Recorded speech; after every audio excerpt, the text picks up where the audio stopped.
ایک گھنے جنگل میں ایک نہایت مہربان اور شریف ہرن رہتا تھا جس کا نام بنو تھا۔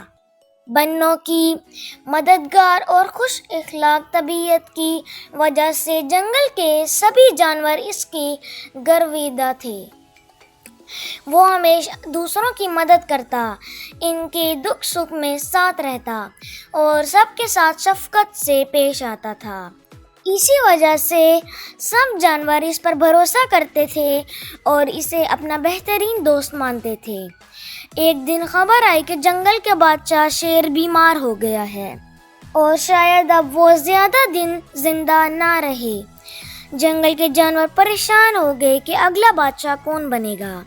سب نے سوچ بچار کی بعد فیصلہ کیا کہ بنو کو جنگل کا نیا بادشاہ بنا دیا جائے۔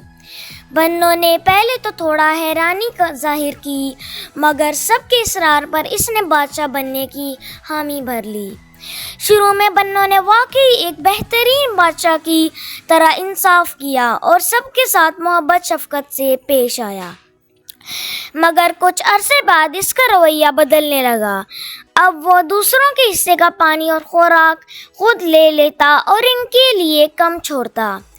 جو جانور اس کے خلاف آواز اٹھاتے بنو ان کو ڈرا دھمکا کر خاموش کروا دیتا۔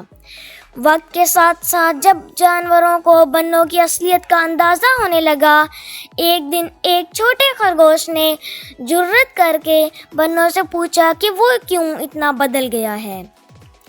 بنو نے ہنستے ہوئے جواب دیا، میں ہمیشہ سے ایسا ہی تھا۔ بادشاہت حاصل کرنے کے لیے میں نے تمہیں وہ چہرہ دکھایا جو تم دیکھنا چاہتے تھے۔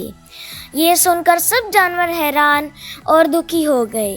انہوں نے فیصلہ کیا کہ بنو کو بادشاہت سے ہٹا دیں گے۔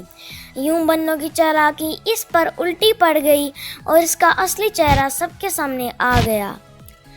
پیارے بچوں، آج کے لیے اتنا ہی، ملتے ہیں آپ سے نیکسٹ ویڈیو میں، تب تک کے لیے اللہ حافظ۔